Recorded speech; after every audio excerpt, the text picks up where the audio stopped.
Oo nga po, attorney. Ano nga po, si Joshua Belunio nga po. Anak Doris Estacio lang naman yan. Squammy lang naman yan, oo. Nagugat ako ang kapal ng mukha niyan.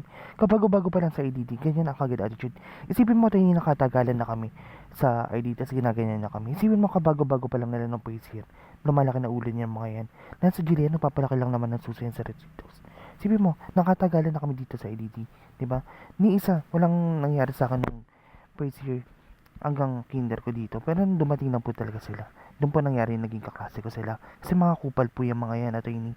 Attorney, pwede pang iparehab itong mga to. Kasi ang kakapal po ng mukha. Pala mo nilang naman po yan ni Sid Valeriano tsaka ni Olive. Diba? Kulang nga po sa iyo si Uno tsaka si Lado eh. Diba isipin mo na malabo na mata niya, attorney. Attorney, pwede po. Oo nga po, attorney. Kasi nga po si Hila daw lang po. Palamunin lang naman po yan ni Oliva. Oo, kasi kulang naman po talaga siya sa EO. Di ba? Isipin mo na malabo na mata yan tsaka makolesterol yung pagmumukha niya. Isipin mo lang, attorney, na may pinag-aralan ako. College degree ako attorney kasi ginaganyan niya. Isipin mo, attorney, na nang-apakin naman pagkatao. Isipin mo, na pinagtsatsakulan nila ako lahat ng mga podcast yung nagiinuman kami. Kasi type nila ako galawin na habang binibidyan ako kay Kiss Game ako. Kasi nagugulat din ako. Kasi after nun, ganun yung gagawin nila. Lahat ng mga badges pag pinagtsatsakulan nila. Kaya masakit sa akin to, di ba? Kaya kailangan ko i-record to at saka screenshot. Kaya thank you talaga attorney kasi papatuloy po ko talaga ito mga to. Kasi palamunin lang naman yan ni Oliva na kulang sa iyo. Tsaka mga palamunin lang din naman yan si pala. Tapos attorney yung ano po, yung sa props po sa EGB po. Nagulat din pa ako kasi nagambag ako ng 50 pesos, hindi daw tulong yan. Sa PUP kasi may splitting of tasks kasi attorney. Kasi nagulat din ako. Yung 50 pesos kasi tulong yan, di ba?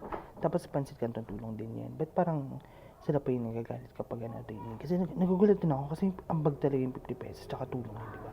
For example, attorney, bumili ako ng Pansit Canton tapos nangailangan sila ng tulong.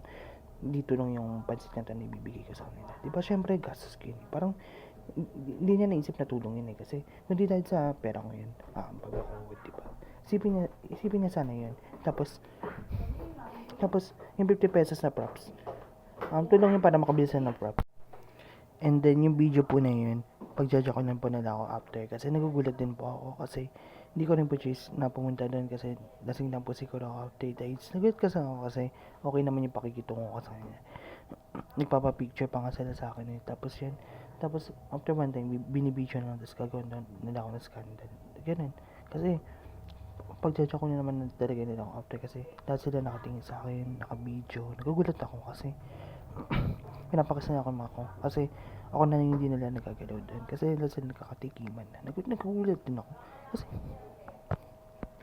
hindi ko rin choice na sumama doon di ba and yun bro ko daw yun at yun kasi nagugulat din ako kasi papatuloy po ko na nga po ayun na po yung next na process po talaga and attorney ano po ba na next process attorney ito po kasi yung mga bagay na ginawa po nila sa akin nung binibidyan po nila ako pag game ako kasi after po nun may gagawin po sa akin hindi maganda parang broken po yun para kay Rachel Pahil kasi may nakwenta po sila sila